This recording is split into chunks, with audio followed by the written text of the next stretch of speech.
So I know your audience is predominantly a male audience, right? And so, what I would want to leave them with is, as guys, we love competition. We love the thrill of seeking, of fighting for freedom, for a greater glory. And so just remembering that we are the main character, the main hero of our own story. And so instead of applying these concepts about to other people's lives, why don't we take that to our lives and try to improve our own lives, like I say, like level up in your own life, level up those skills that you would in like watching the sports game, like watching your favorite athlete trying to level up, or watching your favorite video game character trying to level up. Apply that to your own life and like become the person that that you look up to.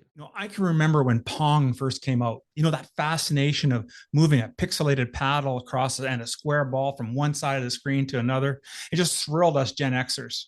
And then when Nintendo came out with Super Mario Brothers, the entire gaming landscape changed.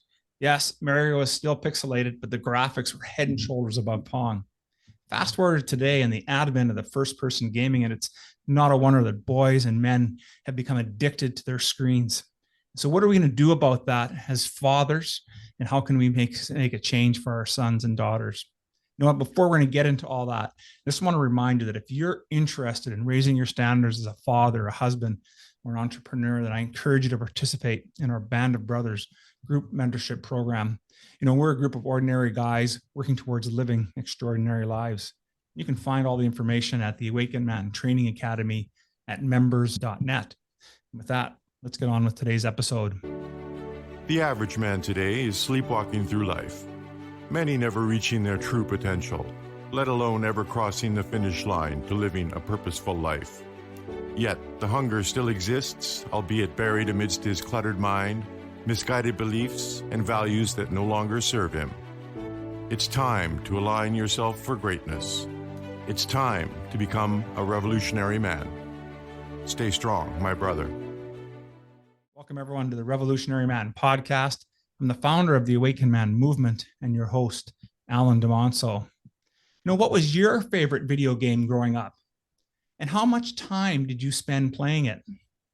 I don't think there were too many of us that have not played a video game from time to time.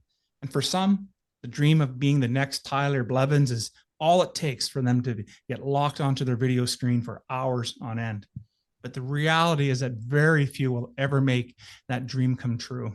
And a truer effect is the awkwardness that young men face in developing relationships with girls and other men because they lack the social skills due to their gaming addiction. Well, today, my guest is here to help us find a path to support the young men in our lives. So allow me to introduce my guest. Dr. Agam Dhawan is a psychiatrist who specializes in treating mental illness, so depression, anxiety, ADHD, and especially video game addiction, in male gamers especially. It's his mission to end the gamer loneliness by transforming them from level 100 gamers, men who become worthy of their dream friendships and their relationships. And he shows men that they can level up to their mental health, fitness, fashion, grooming, and social and dating skills in real life, just as the stats in their favorite video game are. Welcome to the show, Dr. Agam. How are things today, bud? Things are good, Alan. Thank you for having me on. Man, and when you reached out and we started connecting about being together on this podcast, I just thought about how important this topic is for us to talk on. And we've touched on a lot of different things about, fatherhood and addictions, but we've never really dived into this aspect. And so in our work here at the Awakened Man, we always talk about every one of us being on our own hero's journey, our own quest, so to speak, in life. And so I'd like to ask you to start off about, tell us a time in your life when you knew things needed to change. What did you do about it, and how that experience shaped you into the man you are today and the work that you're doing? Yeah, absolutely. And so one of the most salient examples I can think of, I remember in high school, I would come home. This was my routine where I would come home every day after school, go to the basement, have a plate of Oreo cookies, not just one, an actual plate, take it downstairs, be in the complete darkness where it's just the TV, shut the door so no one can hear. I knew my father did not come home until 6 or 7 p.m., which gave me like a 3 to 4 hour of uninterrupted video game time. And so I did this. Like I literally would just play all day, like after school, would play in the evenings too when my parents had gone to sleep. And I didn't really think it was a problem. I was enjoying things. I was a young teen playing all these fantasy games and stuff. And the moment that it hit me that it was a problem was I wanted to go to prom, and there was one girl that I really wanted to go with, but I was too scared to ask her out. I was too scared. She was in my class. I could not get the courage to ask her. I hadn't developed the skill like to do that. And then this other guy asked her out, and she said yes. And so I remember going to prom, seeing her with that other guy, and just being like, wow, like that could have been me. I could have been the one with her. I could have been the one dancing with her. And then like when I was going to college, I was like, this is a fresh start. I am not gonna feel this crappy again. That's crazy, man. I just think about that. My heart goes out to you just thinking about, those moments as teenagers. And, I have two sons and they're in their late 20s and, early 30s. And I think about that. I forget now that I'm, so much older, the pressure that resides in young men and wanting to be able to develop those relationships. And we don't, we don't really learn how to do that. And video games have become so powerful in our lives today. And now with virtual reality games and, the continual online streaming, I think it's, the work that you're doing is really going to help and is already helping, thousands of folks out there and families, helping them be able to reclaim their children and get an opportunity for those individuals to raise themselves up as well. And just to comment on that, I think I love gaming, but I think what's scary about it is, like you said, when back in the 80s, Pong was the main game that was there. Now we have games where these worlds take hundreds of hours to traverse, legitimately hundreds. There's a game that came out, for example, it was called Skyrim in 2011 by Bethesda Studios. And this is a role-playing game, and it has become one of the most popular games of all time. People have logged thousands and thousands of hours in this game because you can mod this world to create however you want it to be. You can have families in this world. You can go on these quests slaying dragons and being a mage, a wizard. So how does real life even compare to such an amazing experience like that? Yeah, no kidding. And I don't, like I said, by being, I'm 57 this year. So, it's hard for me to comprehend. I see clips and moments of that. And I just, I can remember, like I said, I used this Mario Brothers because that's the era that I grew up in. And I can remember when, when Super Mario came out and Nintendo was upping its game, and there was in that battle for a while there between that and PlayStation, and maybe it still exists today. But I can remember spending hours just, man, I got to get through the next level. It was nothing compared to what the RPG games today and the reality, the emotion within the games. And I can see why it's can be so addicting, and to hear that they can mod it the way that you just described, it's not a wonder that we can lose ourselves in a fantasy world and not understand the challenge that it's facing us. So is that the biggest problem that young men are facing today, or is there more to it than just that? Yeah, that's a good question, Alan. The way I interpret it is that it is a symptom of a greater problem, right? Kids don't grow up thinking that I'm going to be addicted to video games, or like I'm going to be addicted to drugs or whatever. These are all symptoms of something else. We all have these core desires as human beings: desire for connection, desire for intimacy, desire for love, right? If we look at Maslow's hierarchy of needs, which is like a psychological concept basically developed, at the very bottom of that pyramid We have basic needs like food, water, shelter. And one of those needs is sex. So sex is one of the needs that is on there. But what's happening is because people are getting so, one of the reasons people are getting so immersed in the virtual world, right? Girls and guys, social media, for example, and again, instance of the virtual world. So because everyone's getting so immersed in there, then people are getting more and more distant because of this.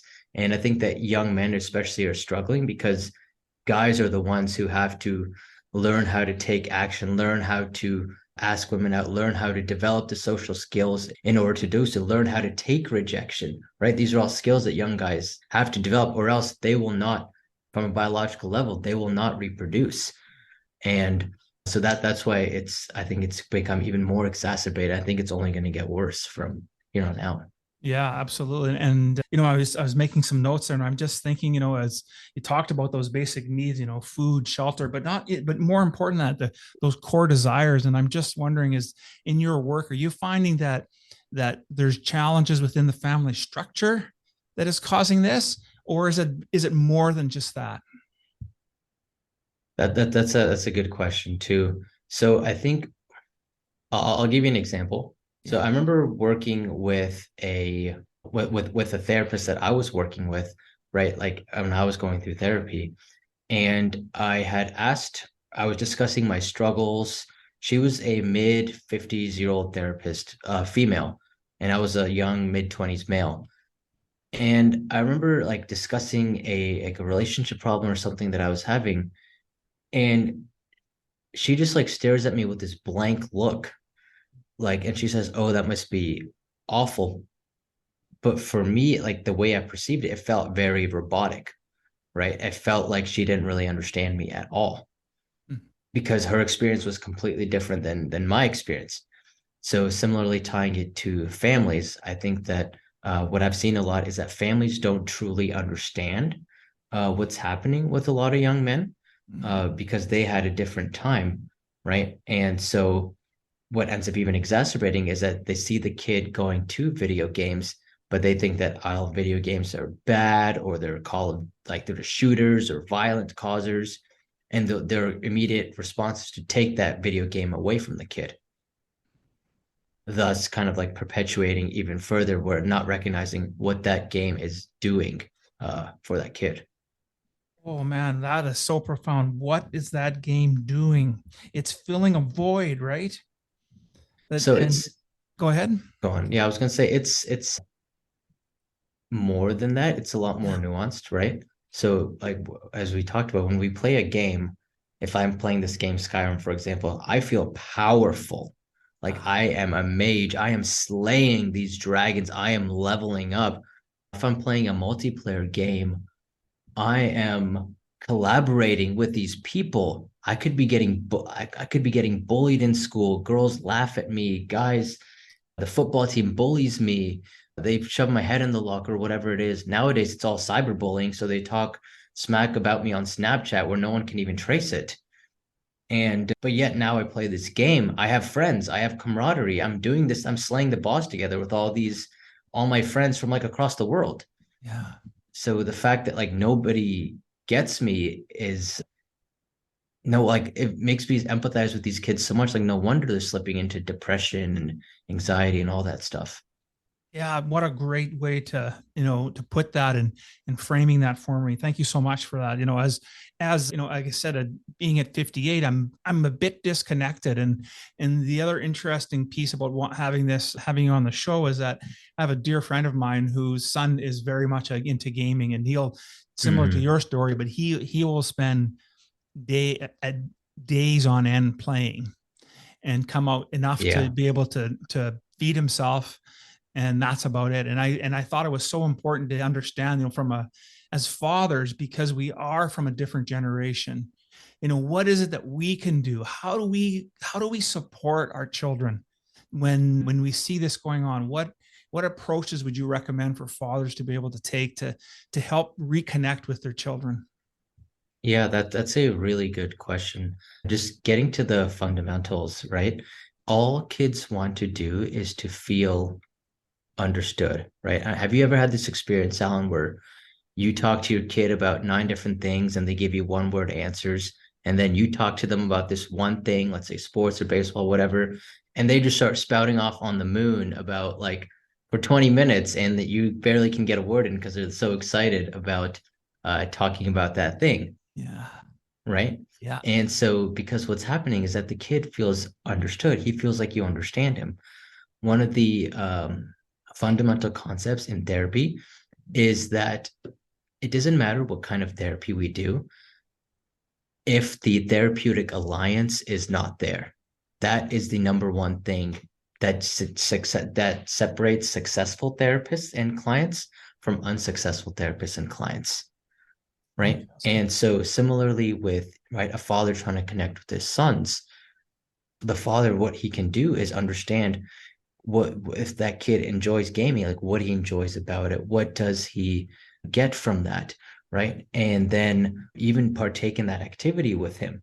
And so once that kid feels that he has that connection with his father, then he'll be a lot more open to suggestions like, hey, are you sure, like you might be gaming a little bit too far here, do you think we could replace this with something else? And the kid will be much more willing to engage in that conversation because he feels heard and understood.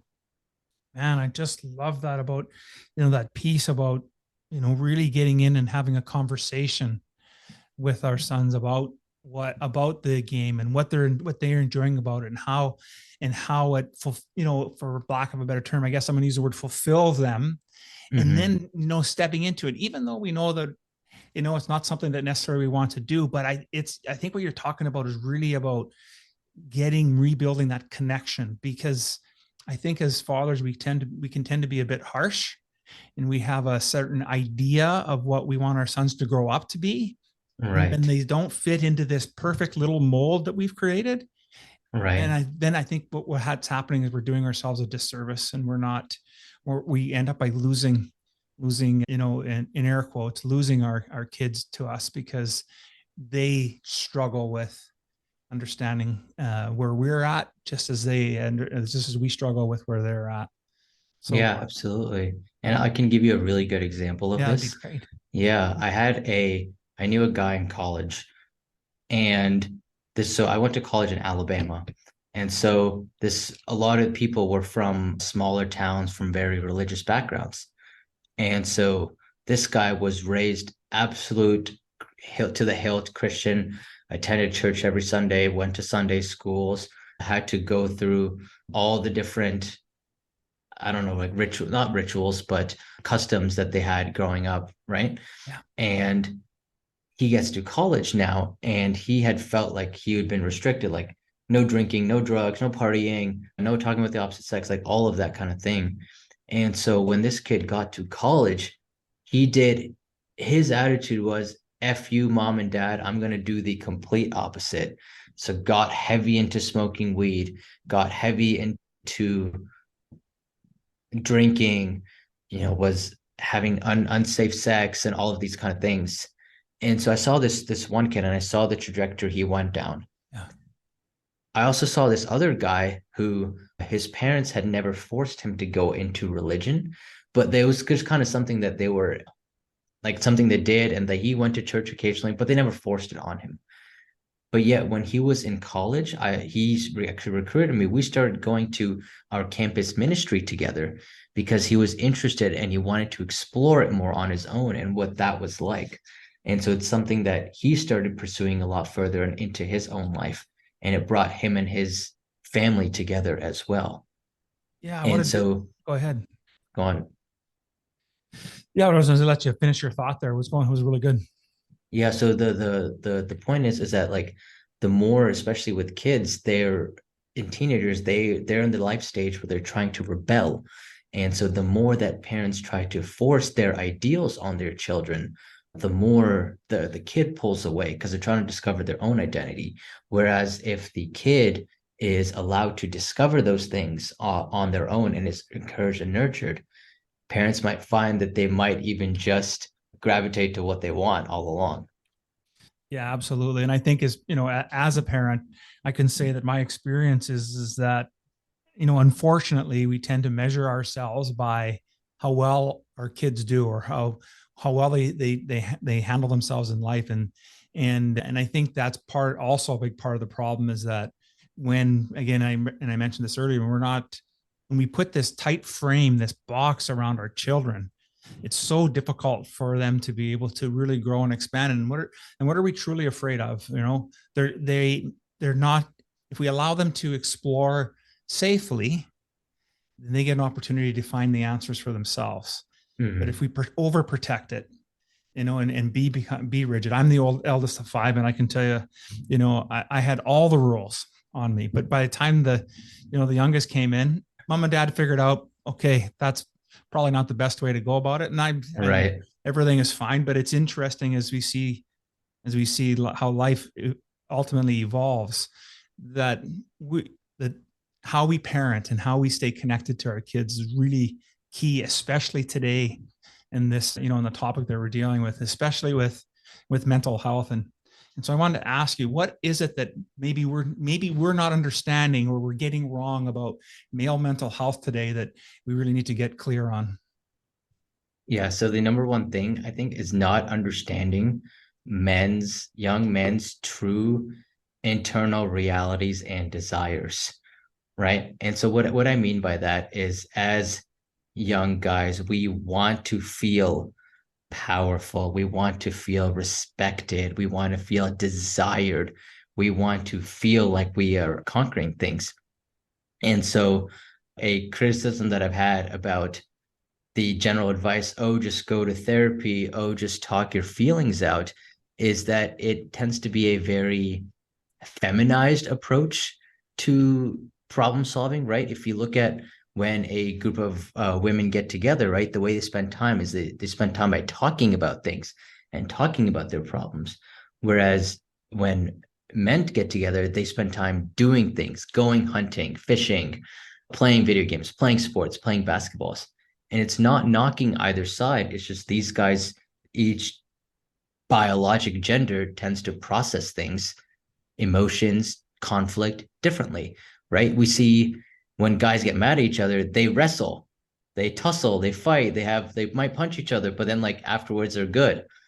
And then whereas like ladies don't usually fight like that in a physical sense, right? They're just more psychological and word-based.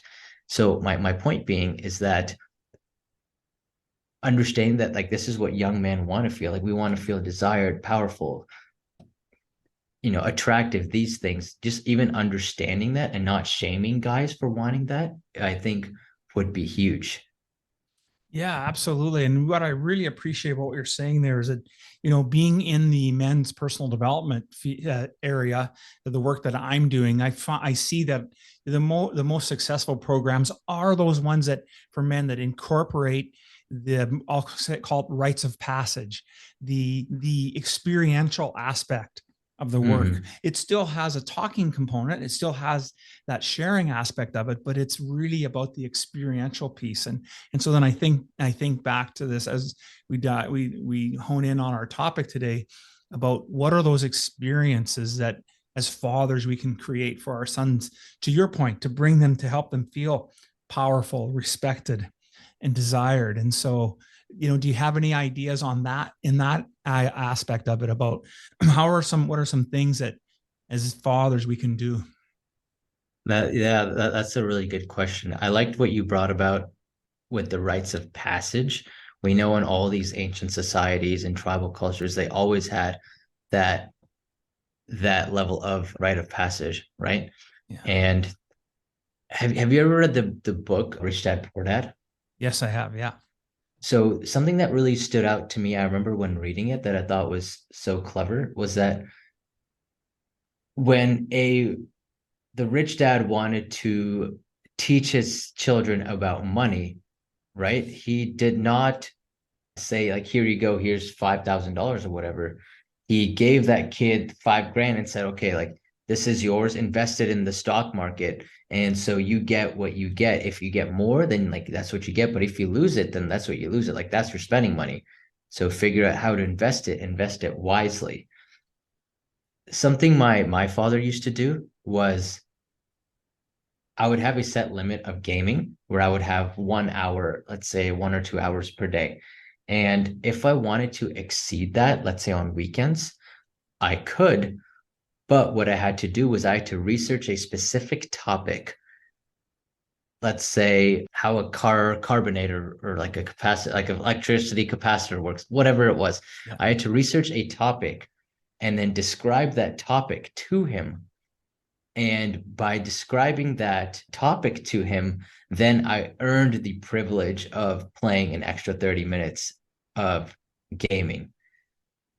And so what that taught me was that to get a reward, you have to put in some struggle, right? Yes. And so oftentimes, when we see these kids with struggling with gaming, they might not have that real struggle that they're putting towards. They're putting it towards the game. And so like that's how you get a kid to feel powerful, respected, and because by putting challenges on him that are achievable and encouraging them through that.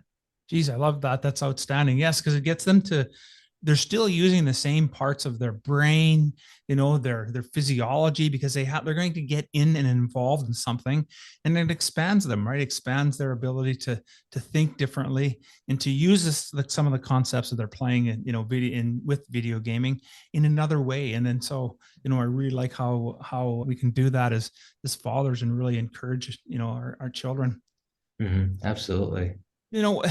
Obviously there's opportunity where we need to figure out how we can stop being addicted to video games. What is your work?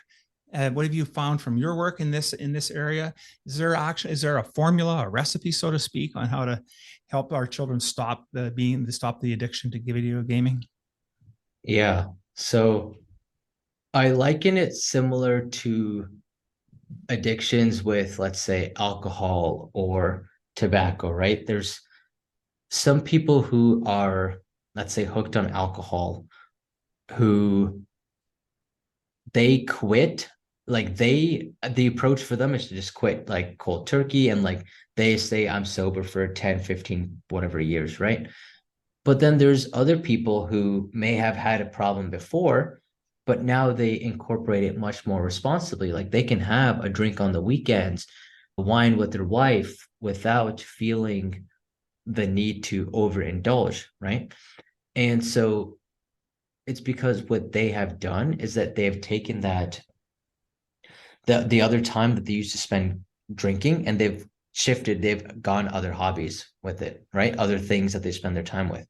We say in addiction psychiatry is that for every action or for every behavior that you're trying to eliminate, you have to replace it with another behavior. We can't just cut it out if there's nothing else to replace it with. That's why we see people jumping from, let's say, alcohol, tobacco, or one drug to the other drug. And so what I've found that really works with people is that if we can identify, okay, this is what you're doing, right? Identifying the pain that's caused with gaming, because there is always a pain. And I think to make any kind of change, you need emotional pain. It's like the person who smokes for 50 years and then he has a heart attack, realizes he can't go to his granddaughter's wedding, and then quits cold turkey the next day. Because that pain, that physical pain too, but that emotional pain of I can't make it to my granddaughter's wedding is enough to instantly sap that. So the first step is realizing, okay, what is the pain that you're having, right? So that's the core. Like what's the pain of staying with gaming? Because if you don't feel that pain, then no one's ever going to change. And so once we feel that pain, then we have to decide, okay, what direction do we want to go from? We want to get away from here, but do we want to go here? Do we want to go here? Do we want to go here? And so then it becomes about identifying, okay, what goals do you have for yourself? Are you trying to go into college, for example? Are you want to be an architect? Do you want to go to the gym and become muscular, but you've always just put it off for so long? Like, what kind of desire do you have? And then linking that, okay, how can we feel this pain and use that pain to feel us towards the desire that we want to go to?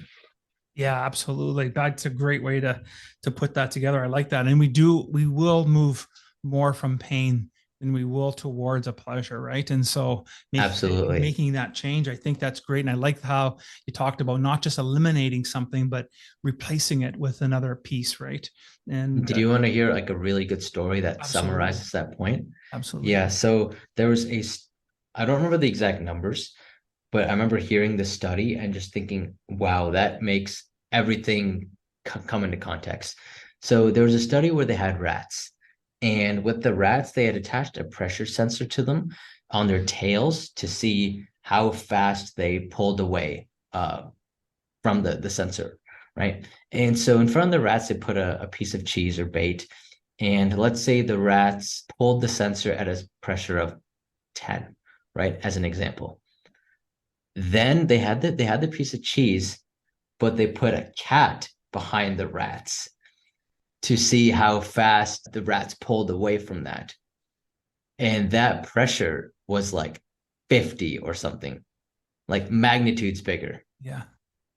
Really like solidifying for me that the pain is much more of a strong motivator than motivation for pleasure. Oh, what a great study for sure. It just totally Mm-hmm. outlines how we want to move forward.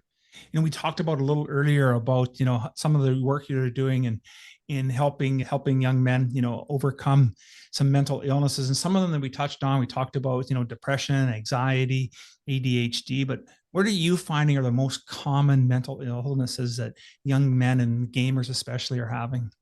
Yeah, one of the ones that really stood out to me that I did not expect was ADHD.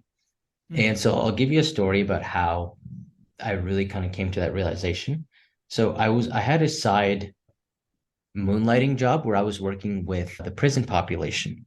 And so I would interview a lot of these inmates, and something that a lot of them told me was that they were diagnosed with ADHD, but either they never got treatment or their parents never wanted them to get treatment, or they tried, but they failed, something like that, right?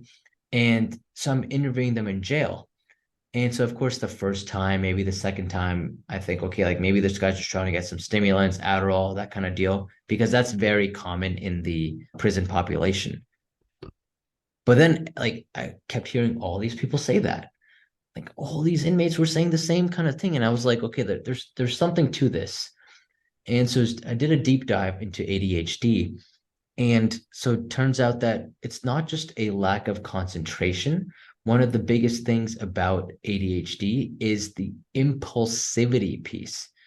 Essentially, what it is a lack of connectivity in our frontal lobes, which is the part of our brain that's responsible for critical thinking, right? And so that's the last part of the brain that develops in teenagers. It fully matures at the age of 25.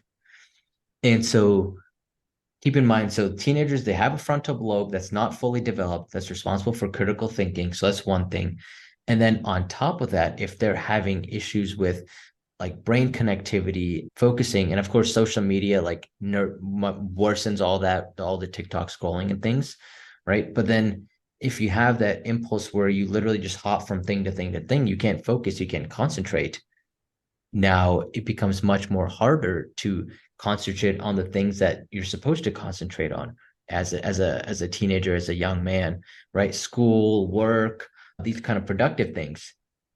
But something like gaming, which is so uh easy to do because it's very low stimulus, or it's high stimulus but low effort, it's very, very easy for the ADHD brain to hyperfixate on that because it's like an impulsive thing to do, and it doesn't require as much frontal lobe function, the critical thinking function, to focus and to pay attention to it rather to that than it would to, let's say, study or do work. Hey, that makes sense. It's a good thing I stuck with Tetris and I didn't get into the RPG games. The Tetris either. Yeah. But I mean, the thing is, it's like the way I equate it is you can use all of these, just like people can drink responsibly, you can still play games responsibly. Sure. You realize the impact that it has, and you're able to curtail it within a certain boundary or parameter that you set. And Yeah, like that's the important thing. yeah, absolutely. And great point to, bringing that through. We're not saying here, this conversation is about eliminating total gaming. Now, there may be points is through the healing process that might be a requisite in order to be able to in a most health way, I'll move away from that addiction piece, but it doesn't Hmm. necessarily need to be a complete elimination of it. And so that's a great nuance that, that we can take away. No, Yeah, no, go absolutely. ahead. No, I was just gonna say I agree with that 100%. And I think that's where the concept leveling up in real life comes from, is recognizing, okay, like there are positives from gaming mentalities that we can take to better our own lives.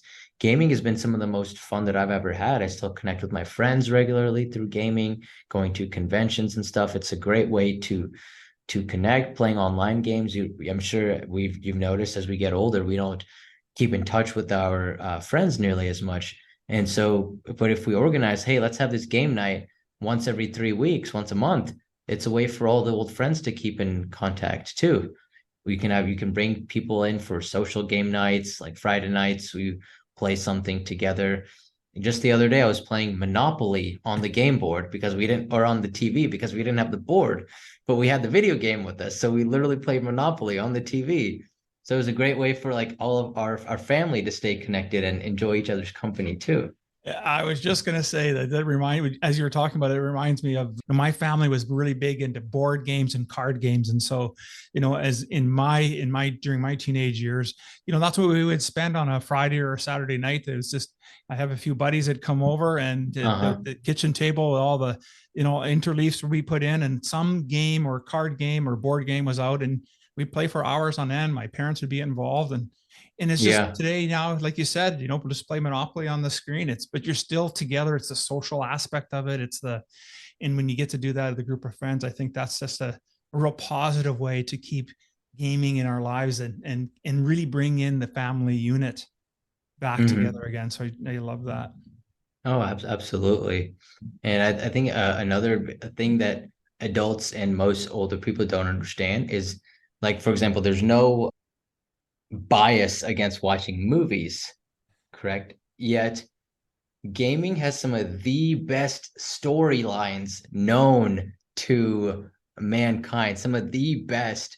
For example, if you've heard this show, HBO, called The Last of Us, you may have heard of it, but it broke records. It's more popular than Game of Thrones. It got more viewership than Game of Thrones did in this first season. And the entire show, the storyline is based off of a video game that came out 10 years ago in 2013.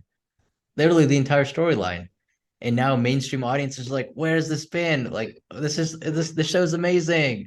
Like, why don't we see shows like this? And we're like, yeah, we do. It's just they're in their video game world instead of in your TV. You just flip the script, and I was just thinking about the music that today's generation will listen to, and I go, "Hey, Dad, I want to play this song for you. Have you heard this before?" It's like, yeah, that was in the '70s or the '80s. Right. They've just put a different beat to it or what have you. Just there you go. I was thinking of Yeah. Pitbull and some of that. It's like, oh my You're like, goodness. that was our music. We've been doing this long before.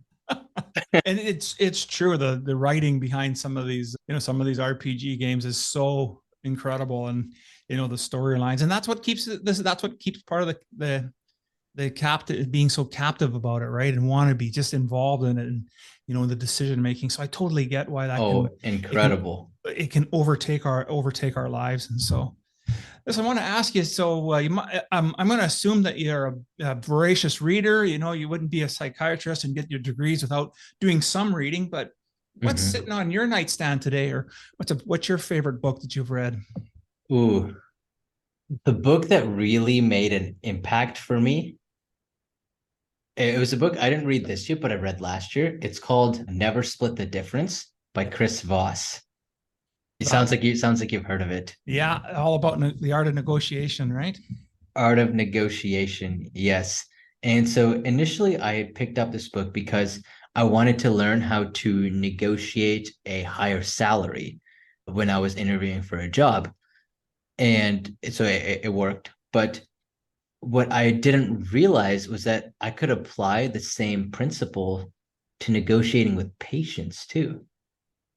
So if I'm negotiating like about taking their medication, for example, if I can, because the whole book is about how to use empathy, how to make the other person feel heard, feel connected, so that way they do what you want them to, right? So like in his Voss's case, the hostage holder, what do you call it? Like the captor, the bad guy, right? They surrender to Voss because they feel like he hears them, he gets them, that they will be safe with him negotiating. He doesn't do the hardball tactics. He empathizes with them. Uses reflective statements to make sure the other person feels heard. So similarly in patient interactions, if the patient feels like they can trust me, then they're willing to take their medication. They're willing to discuss any issues that come up with the meds that they might have. In therapy, they might share secrets with me that they've never shared with any other doctor before, any other psychiatrist before, because they feel that I'm the one they connect with, right? It applies to parenting as well. If you can negotiate with your children to way where the kid does what you want them to do and they feel good about it, not that they feel forced, then like you've literally just unlocked the secret for persuasion. Absolutely. What a great book. I truly enjoyed that one. And you're Fantastic. absolutely right. It was all about empathy and how to place ourselves. And of course, Chris had to deal with lots of pretty high intense situations. Absolutely. So throughout your life now, you've come across lots of people, maybe a few mentors in your life. What's been the best piece of advice that you've been given, and how has that served you? Well, let me reflect on that for a second. Yeah, for sure.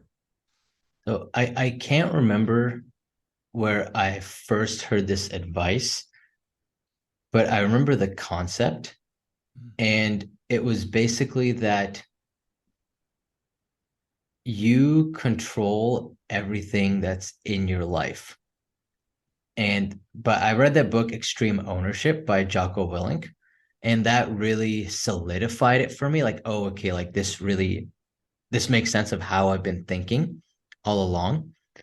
And the reason I'd come to adopt that mindset was I work with patients who had trauma, especially in my residency training. And I often found that these patients often had a blaming mindset. They hated their victimizer. They would, hold on to these grudges about them. And the one phrase that I used to say to my patients was that the trauma is not your fault. So again, it's not your fault. However, it is your responsibility. Meaning that, like, what's done is done. The shit's already happened, but now it's up to you to ultimately pick it up because no one else is going to do it for you. Right. And so I've tried to live my life that way as well too, like extreme ownership. Like I am in control of everything. If nothing is my fault, I take complete responsibility for it. I found this concept really helpful in my residency training when I was working with nurses and like other staff members, like administrative assistants, et cetera, people who are older than me. I was 26 years old when I started residency, and I was working with people who are 40s, 50s, and they would complain about stuff that happened in the hospital. They would complain about things with patients. They would get mad at me. But I knew that if I lost control, since I was the doctor, then all hell would break loose. So I had to take, like, everyone else could lose control and that's fine, but I could not do that. So I had to understand my feelings and say, okay, how can I act in a way to make sure everyone I'm working with feels heard for, accounted for, and I'm like managing them. Yeah. Right. And so that's where that concept of extreme ownership, that I'm responsible for everything in my domain, like really solidified for me. Yeah, absolutely. What a great and what a great, virtue and model to live by, because truly when you're in leadership roles, that is so key about how we respond to the adversity, the challenges that are faced, really sets the tone for the rest of the people that are around us, whether we recognize the direct influence or even more importantly, the indirect, the ones that are maybe watching and paying attention to how you're handling it, especially as fathers and parents. Our kids will Yes. do what we do more than they'll do what we say. And Yes. when Yes. we can come understand that, to your point, the extreme ownership, makes it goes a long way. Right. The father who says, "Hey kids, don't smoke," while sneaking out for a cig right after dinner. The kids, they know it's happening. Yeah. As much as you hide it, and they just know that. I've seen kids pick up on things like their parents cheating, for example, that like parents had no clue that the kid knew, no clue. And so it all kind of ties together. You're in control of everything in your domain. So like just take responsibility for it and address it as best you can. Yeah, absolutely. Love that. Of everything that we spoke about today, maybe there wasn't something we got a chance to touch on. If there was one thing you'd want our listeners to remember of our conversation, what would that be? Yeah, for sure. So I know your audience is predominantly a male audience, right? And so, what I would want to leave them with is, as guys, we love competition. We love the thrill of seeking, of fighting for freedom, for a greater glory, right? Whether it's in video games, whether it's in sports, right? Whether it's in movies, we love the hero succeeding, whether it's in anime, whatever our thing is, guys, we all have something like that. And so just remembering that we are the main character, the main hero of our own story. And so instead of applying these concepts about to other people's lives, why don't we take that to our lives and try to improve our own lives? Like I say, like level up in your own life, level up those skills that you would in like watching the sports game, like watching your favorite athlete trying to level up, or watching your favorite video game character trying to level up. Apply that to your own life and like become the person that you look up to. What a great way to round out our conversation today. That's just so powerful. I just want to say thank you once again, Dr. Agam, for spending time with me today. And I think we've been able to show that there is support for our sons, and through their gaming addiction and their mental health challenges, that as fathers, when we can become more present and pay attention and really lead by taking extreme ownership, I think we can do a much better service for our children. So if folks were interested in getting a hold of you and participating in any of your work, what would be the best way for them to do that? Yeah, absolutely. So you can if you feel like what we talked about resonated with you, just send me a message on my website. I have a contact form. If you're interested in becoming a client, either for yourself or for your son, then feel free to schedule a free consult call with me again on my website, and I'd be happy to discuss your concerns with you.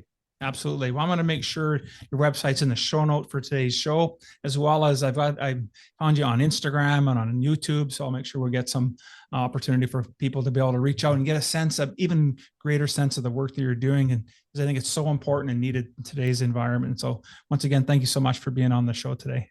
Yeah, I appreciate that, Alan. Thank you.